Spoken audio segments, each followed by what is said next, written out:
I agree. you'll know Contepomi very well, Marcelo. I mean, I thought he was one of the great players of his time. Actually, I mean, I agree. in good and bad.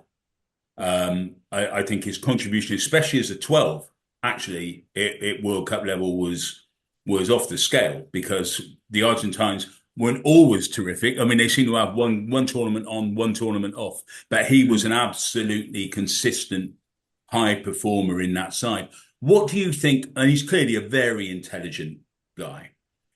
What do you think he's capable of bringing as a coach? That's a very good question. Well, his start as a coach was in Argentina when he retired. He retired in 2013, I believe it was after the rugby championship in Rosario against Australia. And he stayed for a year over here. And well, I assume that it was quite difficult because he was a player not that far away from when he started being a coach. It must be difficult and challenging to, from one day to another one, step to a different role position with players that perhaps you've been involved and making your first steps. Surely was challenging for him, but later on he went to Leinster for 3, 4 seasons, I believe it was. Leinster in the last years is one of the best teams, of course, of Europe.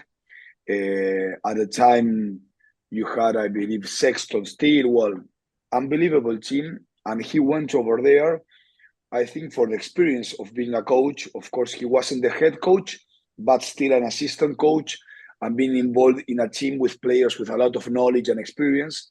And surely those years brought him a lot of knowledge, brought him a lot of, I would say, not peace, but inside himself, say, well, nowadays, this is my role. That player that I was, well, is gone for a bit. And now I'm here as a head coach.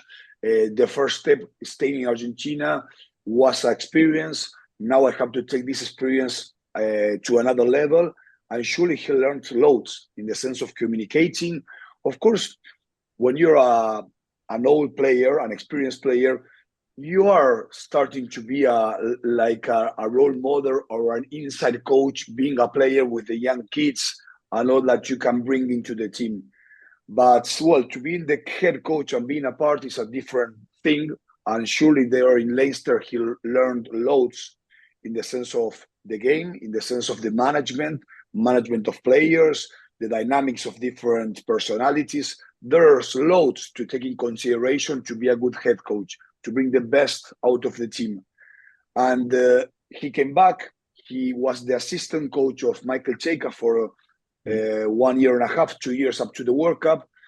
He was a lot involved, I know, but he wasn't the last man to take decisions.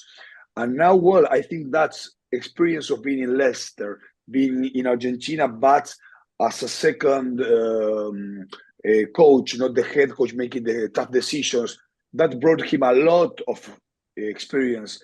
That experience with his knowledge of the game itself and the intelligence that he has in how he sees the game and how he can manipulate defenders or how to manage a game in certain ways.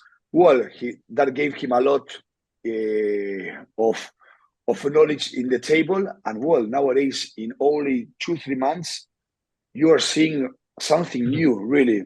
He says that it's an evolution of what he started before with Michael Cheika. Surely it has some impact, but in a little time, you can see new things in the team, even players developing themselves in the technical aspect, in the sense of being intelligent, in the sense of the discipline, being lucid, near the rocks, when to go to the ball or not. Argentina is very good nowadays in their discipline as well. So for me, all of that, surely you have to take in consideration not only the players, but the head coach that brings the players alive in the sense.